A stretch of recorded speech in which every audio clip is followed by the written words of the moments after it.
Hello दोस्तों, आज हम बात करने वाले हैं गोदान पर। अगर आपका हिंदी साहित्य वैकल्पिक विषय है तो आपके सिलेबस में गोदान है। यूपीएससी में हर साल गोदान से क्वेश्चंस आते ही रहते हैं, इसलिए गोदान को पढ़ना बहुत ही महत्वपूर्ण हो जाता है। इस दृष्टि से हम गोदान को कुछ इसके पिछले क्वेश्चंस के माध्यम से समझेंगे। तो चलो शुरू करते हैं। देखो, ये 2021 का क्वेश्चन है जो कह रहा है कि गोदान के पात्र व्यष्टिपरक ना होकर वर्ग के प्रतिनिधि के रूप में आते हैं, सिद्ध कीजिए। यहाँ पे समझना है कि व्यष्टिपरक का क्या मतलब होता है। यह क्वेश्चन कहना चाह रहा है कि गोदान के जो पात्र हैं वो अपनी व्यक्तिगत विशेषता न रखते हुए अपने अपने वर्ग का प्रतिनिधि हैं। इसी को सिद्ध करना है। यह समझने के पहले हमें थोड़ी गोदान की पृष्ठभूमि समझनी पड़ेगी। देखो, गोदान 1936 में लिखा गया। 1936 का फेज़ भारतीय इतिहास में एक संक्रमण काल का फेज़ था। तो आखिर इसको हम संक्रमण काल का फेज़ क्यों कहते हैं? वह इसलिए क्योंकि इस फेज़ में जो भारत की सामंती व्यवस्था थी वह धीरे धीरे ख़त्म हो रही थी, और जो पूंजीवादी विचारधारा थी वह धीरे धीरे अपना सर उठा रही थी। तो इस वजह से इसको संक्रमण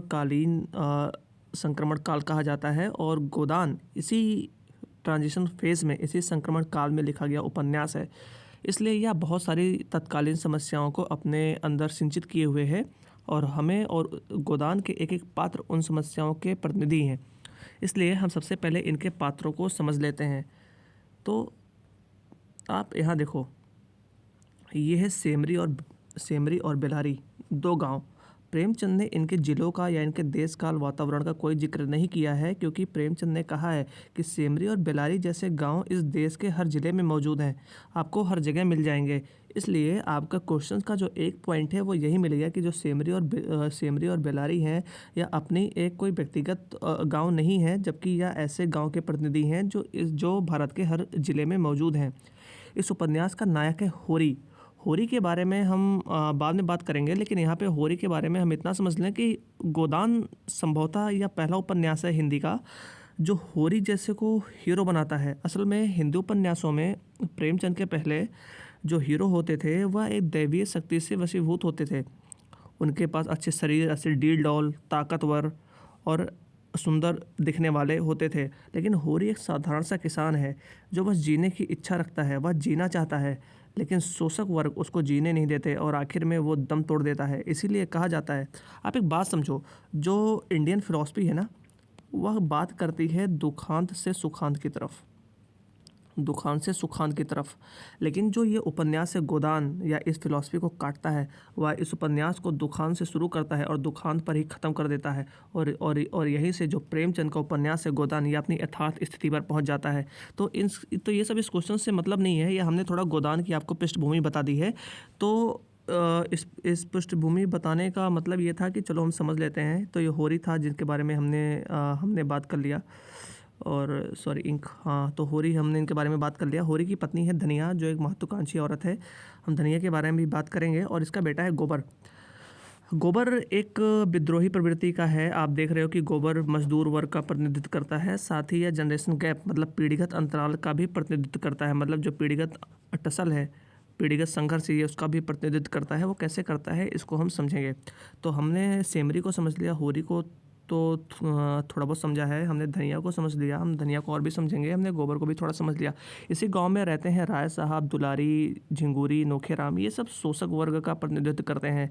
जो इन ग्रामीणों को, जो राय साहब हैं वो ज़मींदार हैं, वो किसी भी कीमत पे अपनी ज़मींदारी छोड़ना नहीं चाहते। दुलारी हैं, झिंगुरी हैं, ये सब गाँव वालों को ऋण पे पैसा देते हैं और उनको अपने ऋण जाल में फंसाते हैं। तो ये सब हैं इस सेमरी बेलारी में रहने वाले कुछ लोग। साथ ही देखो, यहाँ पे हमने इस गांव को थोड़ा सा लिखा हुआ है। देखो, गोदान के आरंभ में ही दो गांव हैं, सेमरी और बेलारी, को आधार बनाकर लिखा गया। वह ज़िले का नाम नहीं बताया गया। वह इसलिए क्योंकि ऐसे गांव हर ज़िले में हैं, अर्थात प्रेमचंद यह बताना चाह रहे हैं कि ऐसे गांव भारत में हर जगह विद्यमान हैं। साथ में होरी के बारे में हम बाद में बात करेंगे। चलो हम धनिया को समझ लेते हैं। धनिया उस भारतीय नारी का प्रतिनिधि है जो विपन्नता के अथाह सागर में सिर्फ सुहाग ही वह तृण था जिसके सहारे वह जीवन काट रही है। आज भी भारत के कृषक समाज में गरीबी और विपन्नता में स्त्री जीवन जीने पर मजबूर है। इसलिए धनिया भी व्यक्तिगत ना होकर अपने वर्ग की प्रतिनिधि है। दूसरी बात, गोबर। गोबर विद्रोही प्रवृत्ति का है, जो ज़मींदारों के शोषण और ऋणग्रस्तता की समस्या से छुटकारा पाना चाहता है। वह पीढ़ीगत संघर्ष का प्रतिनिधि है। जब वह शहर जाकर मजदूरी करता है, तब मजदूरी की समस्या भी व्यक्तिगत ना होकर अपने वर्ग का प्रतिनिधित्व करती है। यहाँ पे हमें दो चीज़ को समझना है। देखो, पीढ़ीगत संघर्ष कैसे है। देखो, जो होरी है ना, वो सामंती व्यवस्था पे विश्वास करता है, क्योंकि सामंती व्यवस्था ख़त्म हो रही है और होरी इस व्यवस्था पे विश्वास करने वाला किसान है। सामंती व्यवस्था पे विश्वास करने का मतलब है कि वह जॉइंट फैमिली, मतलब कि संयुक्त परिवार, ऊपर से जात बिरादर मरजात, किसानी व्यवस्था पे, इन सब पे विश्वास करता है। होरी कहता भी है कि जो शहर का नौकर है, जो 10 रुपए का नौकर है, वह हमसे अच्छा खाता पहनता है, लेकिन खेतों को छोड़ा तो नहीं जाता। वहीं गोबर है, जो उस समय उठते हुए पूंजीवाद विचारधारा से प्रेरित है, वह इन खेतों को छोड़ देता है और शहर जाकर मजदूरी करने लगता है। तो प्रेमचंद ने गोबर के माध्यम से मजदूर की समस्या को भी उठाया है, साथ ही पीढ़ीगत संघर्ष को भी, क्योंकि होरी और गोबर के बीच में जो पीढ़ीगत संघर्ष है उसको भी दिखाया है। उसके साथ साथ इस गांव में शोषक वर्ग भी मौजूद हैं। राय साहब, दुलारी, झिंगुरी सिंह, नोकेराम, ये वैसे चरित्र हैं जो किसानों तथा ग्रामीण के शोषक वर्ग का प्रतिनिधित्व करते हैं। राय साहब जमींदार हैं, किसी भी कीमत पर अपनी जमींदारी बचाना चाहते हैं, तथा दुलारी, झिंगुरी सिंह ग्रामीणों को सूद पर पैसे देते हैं तथा उन्हें ऋण के जाल में फंसाते हैं। वर्तमान में आप देख सकते हैं कि अनौपचारिक रूप से ही सही, ग्रामीणों को ऋण जाल में फंसाने वाले वर्ग अभी भी मौजूद हैं। साथ ही इसी गाँव में लिया है जो दलित समस्या का प्रतिनिधित्व करती है। सोना है, रूपा है, जो बाल विवाह व दहेज प्रथा की से पीड़ित वर्ग है, उनका प्रतिनिधित्व करती है। इसी गांव में नोहरी रहती है, जो बेमेल विवाह से पीड़ित है। ये उन वर्ग का प्रतिनिधित्व करती है। साथ ही यहाँ पे लिखा भी हुआ है सिलिया दलित वर्ग का, तो सोना और रूपा बाल विवाह व दहेज प्रथा का, नोहरी बेमेल विवाह से पीड़ित वर्ग का प्रतिनिधित्व करती है। और झुनिया, जिसके पति की हत्या सांप्रदायिक दंगों में, क्योंकि उस समय दंगे भी आम होने लगे थे, तो झुनिया के पति की हत्या हो जाती है सांप्रदायिक दंगों में। यह सब आए तो उपन्यास में नाम बनकर, परंतु इनके सहारे प्रेमचंद ने तत्कालीन भारत के उन वर्गों का चित्र खींचा है जिनसे यह संबंधित है। साथ ही गांव की समस्या तो चलती रहती है, साथ में उसी के समानांतर शहर की भी समस्या चलती रहती है। गांव की कहानी एक तरफ है और शहर की कहानी एक तरफ। प्रेमचंद ने अपने कुछ लिंक के माध्यम से, कुछ कड़ी के माध्यम से गांव और शहर को जोड़ा है, लेकिन यह अपने आप में एक चर्चा का विषय है, जो कि हम बाद के क्वेश्चंस में करेंगे। इस क्वेश्चंस की डिमांड ये नहीं है। तो गाँव के समानांतर शहर की भी समस्या चलती रहती है। इस शहर में मिस्टर खन्ना है, जो पूंजीपति वर्ग का प्रतिनिधित्व करते हैं। आप गोदान पढ़ेंगे तो आप मिस्टर खन्ना को जान पाएंगे। यहाँ पे जानना इतना ज़रूरी है कि मिस्टर खन्ना जो पूंजीपति वर्ग का प्रतिनिधित्व करते हैं, मिस्टर मेहता हैं जो स्कॉलर हैं, बुद्धिजीवी वर्ग का प्रतिनिधित्व करते हैं, ओंकार नाथ है जो मध्यम वर्गीय बुद्धिजीवी का प्रतिनिधित्व करते हैं, और सरोज और मीनाक्षी, क्योंकि शहरों में उस समय नारी विमर्श की फुसफुसाहट होने लगी थी और सरोज और मीनाक्षी नारी मुक्ति आंदोलन से संबंधित है, तो ये इनका प्रतिनिधित्व करती हैं।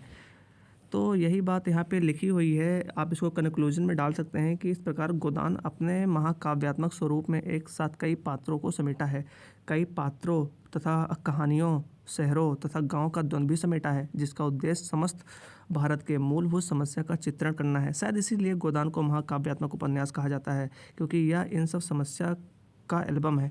इसलिए यह कहा जाता है कि अगर 1936 के आसपास का इतिहास खो भी जाए तो गोदान के आधार पर उसका पुनर्लेखन किया जा सकता है।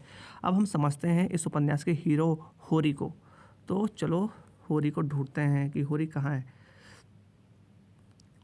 होरी, देखो होरी जो है ना, वह हिंदी उपन्यास का, जैसे हमने बात की कि यह शायद पहला नायक है जो साधारण सा है, और होरी बस जीवन जीने की इच्छा रखता है। किसी भी कीमत पे वह जीना चाहता है। उसके पास उम्मीद है कि अगले साल शायद शोषण ख़त्म हो जाए, ज़मींदारी वर्ग के शोषण से मुक्ति मिल जाए, ऋण से मुक्ति मिल जाए, तो वह आराम से जीवन जी सके, है ना। तो इस कहानी में देखो होरी की एक लालसा है, गाय की लालसा। होरी की गाय की लालसा लिए मृत्यु को प्राप्त होना, उसी गाय जिसके लिए वह जीवन भर तरसता रहा, झूठ बोला, अपने भाई से कपट भी किया, अंत में उसी गाय का दान करने को विवश होना, यह उस भारतीय ग्रामीण किसान का प्रतिनिधि है जो आज भी समाज की सच्चाई है। यह बात बिल्कुल सही है। देखो ना होरी के माध्यम से जो प्रेमचंद है ना, वो बिल्कुल यथार्थ पर पहुंच गए हैं। इन्होंने कोई आदर्श नहीं लिया, इन्होंने होरी को नहीं जलाया, इन्होंने होरी को मरने दिया, क्योंकि होरी जैसा किसान, इस शोषण का तंत्र इतना मजबूत है ना कि होरी जैसा किसान उससे लड़ ही नहीं सकता। और आखिर में इस हीरो की लड़ते लड़ते मौत हो जाती है और यह उपन्यास एक त्रासदी पर पहुंच जाती है। हालांकि ये आलोचकों का विषय है, लेकिन उपन्यास में मेलनकोली तो आता ही है। तो इसके माध्यम से, इस क्वेश्चन के माध्यम से हमने गोदान को थोड़ा बहुत समझने का कोशिश किया है। अगर हम गोदान को पूरा समझना है तो हमें एक बार गोदान को पढ़ना पड़ेगा, फिर शायद हम इसके क्वेश्चंस को आप समझ पाएँ। ठीक है, तो धन्यवाद। हम ऐसे ही क्वेश्चंस फिर लाते रहेंगे आपके समक्ष। अगर आपका हिंदी साहित्य है तो आप इस चैनल को सब्सक्राइब। धन्यवाद।